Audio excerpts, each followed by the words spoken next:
Thinking about diving into Bitcoin with your credit card on Cash App? Let's break down exactly how to do it, what it might cost you, and the crucial things you need to consider before you buy. First, open your Cash App and tap the Banking tab.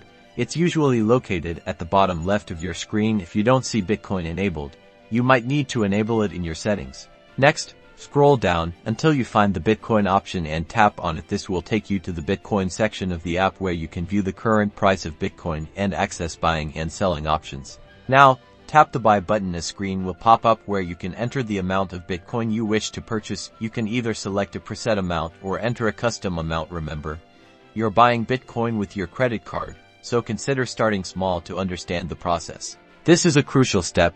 When prompted for your payment method, ensure your credit card is selected. If it's not already linked, you'll need to add it by following the on-screen instructions to verify your card. Before finalizing your purchase, carefully review the transaction details, including the amount of Bitcoin you're buying and any associated fees. Using a credit card often incurs additional fees from Cash App and potentially from your credit card company as a cash advance. After reviewing, confirm your purchase. Once confirmed, your Bitcoin will be added to your Cash App Bitcoin balance. You can view your holdings on the Bitcoin dashboard. Remember, investing in Bitcoin with a credit card can be risky due to fees and potential debt. Consider your financial situation carefully.